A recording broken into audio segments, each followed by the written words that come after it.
La gauche impute des actes terroristes comme celui du 23 décembre à la droite parce que cette dernière critique la politique du gouvernement sur l'immigration.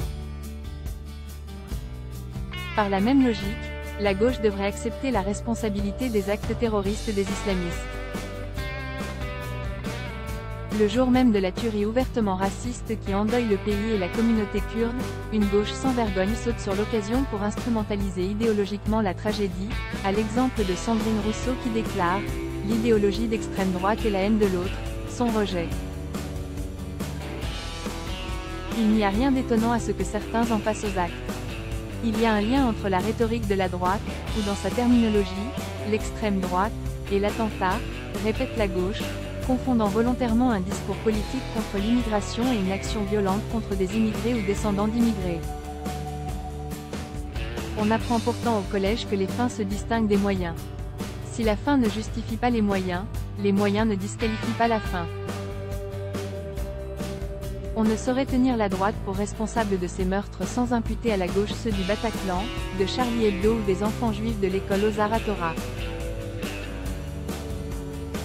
La gauche ne passe-t-elle pas son temps à faire des musulmans les victimes d'une « islamophobie » que les terroristes prétendent justement combattre par les armes? Ne dit-elle pas, cette même gauche, qu'Israël mène une politique d'apartheid, ce qui conduit mécaniquement à mettre en accusation les juifs pour leur attachement à ce pays, comme l'a fait Mohamed Merah en justifiant ses crimes? De tout cela, la gauche refuse pourtant d'être comptable, à l'exemple de Rokhaya Diallo prise à partie par Pascal Bruckner en 2020.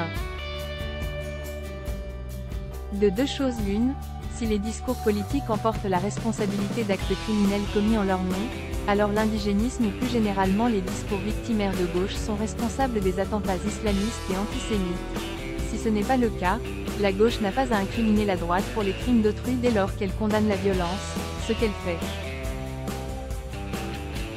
Je sais bien que la gauche postmoderne est une adepte inconditionnelle du deux poids deux mesures, mais le procédé trouve ses limites, et elles sont atteintes en l'espèce pour quiconque veut bien être rationnel.